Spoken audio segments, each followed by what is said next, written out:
P. Diddy, what is Sean Combs accused of? Why was he denied bail? And what has he said?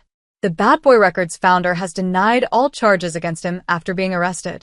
Sky News looks at the accusations, which include details of his alleged freak-off sessions, threats over explicit videos, and claims 1,000 bottles of baby oil and lubricant were seized from his homes.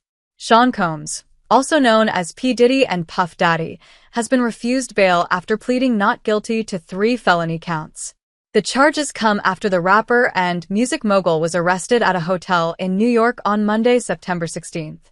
Combs, a 3-time Grammy winner and one of the most influential hip-hop producers of the past 3 decades, has been facing a wave of lawsuits by women who have accused him of sexual assault. And now he faces a criminal trial, having been denied bail at $50 million, £37.8 million. Here's a look what the charges are, why he was denied bail, and what he and his lawyers have said. What are the charges? They relate to sex trafficking, drug possession, and firearms offenses. Specifically, there are 3 charges outlined by the Southern District of New York, SDNY, in a legal indictment: racketeering conspiracy, sex trafficking by force, fraud, or coercion, transportation to engage in prostitution. Racketeering conspiracy carries a maximum sentence of life in prison. Sex trafficking by force, fraud, or coercion has a maximum sentence of life in prison and a mandatory minimum sentence of 15 years in prison, and transportation for purposes of prostitution carries a maximum sentence of 10 years. The indictment alleges Combs abused, threatened, and coerced women and others around him to fulfill his sexual desires, protect his reputation, and conceal his conduct from at least 2008. It claims the 54-year-old used his employees, resources, and influence in the music industry to create a criminal enterprise whose members and associates engaged in, and attempted to engage in, among other crimes, sex trafficking, forced labor, kidnapping, arson, bribery, and obstruction of justice. He allegedly induced female victims and male sex workers into drug-fueled sexual performances, dubbed freak-offs, according to the document. The freak-offs, referred to in the document some 16 times, were described as elaborate and produced sex performances that Combs arranged, directed, masturbated during, and often electronically recorded.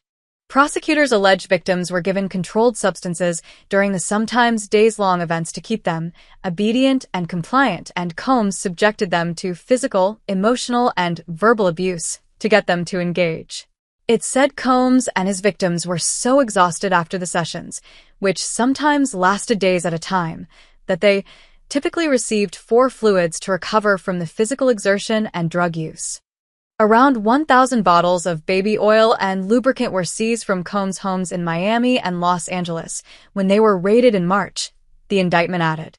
It also claims Combs and members of his business engaged in acts of violence, threats of financial and reputational harm, and verbal abuse, including kidnapping and arson when witnesses of his alleged abuse threatened his authority or reputation. What have Combs and his lawyers said? Combs has pleaded not guilty to all charges. After his arrest, his lawyer Mark Agnifilo said he was disappointed with the decision to pursue what we believe is an unjust prosecution of Mr. Combs by the U.S. Attorney's Office. Diddy is an imperfect person but is not criminal, he continued. To his credit, Mr. Combs has been nothing but cooperative with this investigation, and he voluntarily relocated to New York last week in anticipation of these charges. Please reserve your judgment until you have all the facts. These are the acts of an innocent man with nothing to hide, and he looks forward to clearing his name in court. Speaking to journalists after Combs entered his plea, the lawyer added, "I am feeling confident. We're going to go get Mr. Combs out of jail."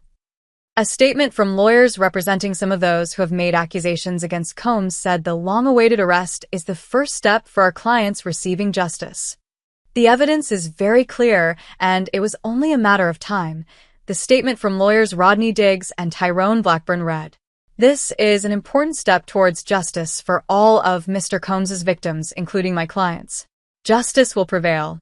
Why has Combs been denied bail?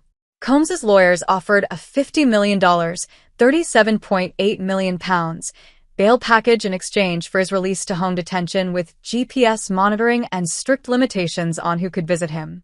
Arguing to keep him behind bars, prosecutor Emily Johnson told the judge that Combs had a long history of intimidating both accusers and witnesses to his alleged abuse.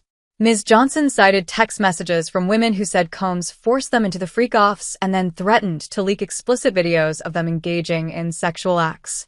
She also said that Combs's own defense team was minimizing and horrifically understating his propensity for violence. The defense and prosecution were wrangling over the request before U.S. District Judge Andrew L. Carter denied bail. He said the government had proved, by clear and convincing evidence, that there is no condition or set of conditions that will ensure the safety of the community and that the rapper and music mogul will not tamper with witnesses. Previous allegations against Combs. Combs has been facing civil allegations including rape, sexual assault, and forced drugging since November 2023. The first allegations were made by the rapper's ex-girlfriend, R&B singer Cassie, who claimed in her lawsuit that she was trafficked, raped, plied with drugs, and viciously beaten by Combs on many occasions over the course of 10 years. He denied all allegations and settled a lawsuit with Cassie the day after it was filed, with the terms of the agreement kept confidential. Months later, CNN aired hotel security footage showing Combs punching and kicking Cassie and throwing her to the floor. He apologized for what he called his inexcusable behavior in the video, saying he was disgusted by his past behavior. Combs was sued by Joie Dickerson-Neal in November, who alleged he drugged and sexually assaulted her when she was a psychology student at Syracuse University in January 1991. She also accused him of filming the attack. In May, a former model accused Combs of sexually assaulting her at his New York City recording studio in 2003. The same month, a woman accused Combs of sexually assaulting her more than 20 years ago when she was a fashion student in New York City. In February, a music producer alleged Combs coerced him to solicit prostitutes and pressured him to have sex with them.